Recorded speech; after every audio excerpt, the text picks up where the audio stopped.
जैसे कि पिछले एपिसोड में हमने देखा कि हाउचिन युहुआ को अपना मास्टर बनाना चाहता था, लेकिन युहुआ उसे अपने स्टूडेंट के तौर पर एक्सेप्ट नहीं करता, जिस पर आखिरकार हाउचिन ने मास्टर युहुआ से डील कर ली थी कि अगर वो कोई डीमन बीस्ट हासिल कर ले तब मास्टर युहुआ उसे ट्रेनिंग करवाएंगे, पर अगर वो कोई डीमन बीस्ट हासिल नहीं कर पाया तो वो आइंदा से मास्टर युहुआ को परेशान नहीं करेगा। और इसलिए ये दोनों डीमन बीस्ट हासिल करने के लिए होली माउंटेन पर आ जाते हैं। अब आगे तो नेक्स्ट एपिसोड बिल्कुल उसी सीन से शुरू होता है जहां उस होली माउंटेन के दरवाजे से लाइट एनर्जी निकलकर सीधा हाउचिन की बॉडी में एब्जॉर्ब हो रही थी। ये देखकर वहां पर मौजूद मास्टर युहुआ भी काफी ज्यादा हैरान हो जाते हैं, क्योंकि ऐसा होना नॉर्मल नहीं है। जबकि यहाँ दूसरी तरफ मौजूद हाउचिन को शायद थोड़ा बहुत अंदाजा था कि ये सब क्यों हो रहा है। और मैं भी दोस्तों आप लोगों को बता देता हूँ कि ऐसा अब शायद इसलिए हो रहा है क्योंकि अब लाइट एनर्जी का हाउचिन के साथ एक गहरा ताल्लुक बन चुका है, क्योंकि ये बात हम अच्छे से जानते हैं कि हाउचिन में अब सन ऑफ लाइट की एनर्जी जाग चुकी है। यहाँ मास्टर युहुआ काफी हैरानी के साथ अभी हाउचिन को देख ही रहे थे कि तभी हम देखते एक सोड बड़ी तेजी के साथ हाउचिन की तरफ जा रही थी, जिसे मास्टर युहुआ बड़ी तेजी के साथ आगे जाकर अपनी शील्ड से रोक देते हैं। यहाँ उस तलवार को रोकने के बाद मास्टर युहुआ देखते हैं कि वो तलवार उसके बचपन की दोस्त गु यिंग की है, जो कि उसे बचपन में बहुत ज्यादा परेशान करता था। और अभी वो मास्टर युहुआ से कहता है कि तुम जैसा बेवकूफ आदमी यहाँ पर क्या कर रहा है। मुझे यकीन नहीं आता कि हम इतने सालों बाद मिले, लेकिन इसके बावजूद भी तुम जरा से नहीं बदले। तुम अभी भी बेशर्मों की तरह यहाँ से लाइट एनर्जी को चुराने की कोशिश कर रहे हो, हालांकि तुम्हें अच्छे से मालूम है कि ये लाइट एनर्जी कितनी ज्यादा इंपॉर्टेंट है। अगर ये लाइट एनर्जी यहाँ पर खत्म हो गई तो माउंटेन पर मौजूद सारे डीमन बीस्ट आजाद होकर पूरी दुनिया में फैल जाएंगे।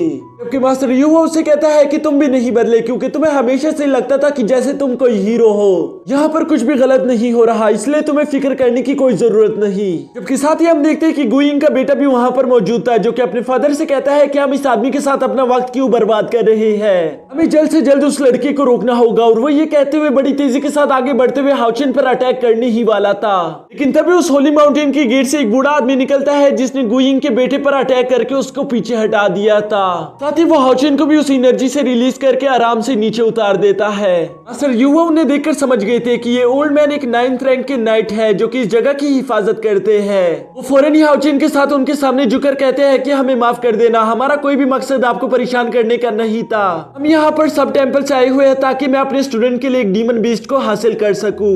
कि यहाँ पीछे गाय वू को काफी ज्यादा गुस्सा आ रहा था। वो बड़ी तेजी के साथ उस ओल्ड मैन की तरफ बढ़ते हुए उस पर हमला करते हुए कहता है कि तुम्हारी हिम्मत कैसे हुई मुझे चोट पहुंचाने की। लेकिन तभी हम देखते हैं कि उस ओल्ड मैन ने तो बहुत ही आसानी के साथ गाय वू का हाथ पकड़ लिया था, जिसकी वजह से हम देखते हैं कि गाय वू को काफी ज्यादा दर्द हो रहा था। तभी उसका फादर बड़ी तेजी के साथ आगे आकर कहता है कि मास्टर हमें माफ कर देना, हम भी बहुत दूर से बस इसी के लिए आए हैं ताकि मैं अपने बेटे के लिए एक डीमन बीस्ट को हासिल कर सकूं।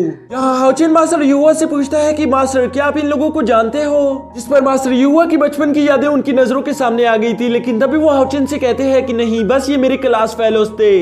अब यहाँ वो माउंटेन कीपर गु यिंग से कहता है कि क्या तुम्हारे पास सेलेस्टियल ऑर्डर है कि तुम यहाँ पर एक डीमन बीस्ट को हासिल करने के लिए आ गए। इस पर गु यिंग फौरन से एक स्क्रोल निकालकर उस माउंटेन कीपर को पकड़ा देते हैं। वो माउंटेन कीपर उस स्क्रोल को पढ़ने के बाद कहता है कि ठीक है, तुम अंदर जा सकते हो, लेकिन तुम्हारे पास सिर्फ 3 दिन है अपने लिए कोई डीमन बीस्ट हासिल करने के लिए। अगर तुम 3 दिन में अपना डीमन बीस्ट हासिल नहीं कर पाए तो यही स्क्रोल तुम्हें टेलीपोर्ट करके यहाँ से बाहर ले जाएगा। और इसके अलावा वो गाय वू के सर पर एक मैजिकल साइन भी बना देता है, जिसकी मदद से वो किसी भी डीमन बीस्ट के साथ आसानी से कनेक्ट हो पाए।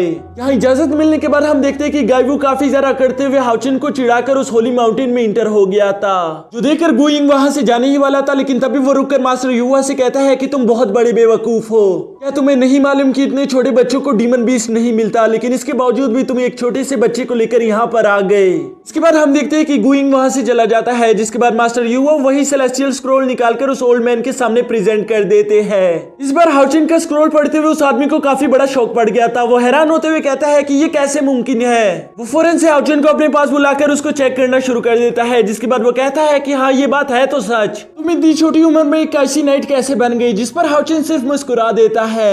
यहाँ वो माउंटेन कीपर हाउचिन के सर पर भी वही सेम मैजिकल साइन बना देता है, जिसके बाद वो उसे स्क्रोल देते हुए कहता है कि तुमने सारे रूल्स ऑलरेडी सुन लिए हैं, तो अब तुम चाहो तो अंदर जा सकते हो। जिसके बाद मास्टर युहुआ हाउचिन को समझाना शुरू कर देते हैं। वो हाउचिन से कहते हैं कि डीमन बीस्ट को हासिल करना कोई आसान काम नहीं, लेकिन तुम्हें हिम्मत से काम लेना होगा। साथ ही साथ वो हाउचिन से कहता है कि गाइवू कोई अच्छा इंसान नहीं, तुम्हें उससे भी जरा संभल कर रहना चाहिए। हाँ, मास्टर युहुआ की सारी नसीहतें सुनने के बाद हम देखते हैं कि हाउचिन उस होली माउंटेन में इंटर हो गया था, जहाँ अंदर आने के बाद वो देखता है कि वो तो एक बहुत ही ज्यादा खूबसूरत जगह पर पहुंच चुका है। उसे अपने सामने का नजारा देखकर तो अपनी आंखों पर यकीन ही नहीं आ रहा था, क्योंकि यहाँ पीछे वो माउंटेन कीपर मास्टर युहुआ को डांटते हुए कहते हैं कि तुम बहुत ज्यादा लापरवाह हो। आखिर तुम एक टीचर होकर इतने छोटे स्टूडेंट्स को यहाँ पर कैसे ला सकते हो? क्या तुम्हें नहीं मालूम कि ये जगह कितनी ज्यादा खतरनाक है? जिस पर मास्टर युहुआ के पास कोई जवाब नहीं होता और वो खामोशी के साथ उनके सामने खड़े हो जाते हैं। अभी यहाँ होली माउंटेन पर अचानक हाउचिन को अपने सामने कुछ हलचल दिखाई देती है, जिसकी वजह से उसने खुद को फाइट के लिए रेडी कर लिया था। इसी के साथ हमारा ये एपिसोड खत्म हो जाता है।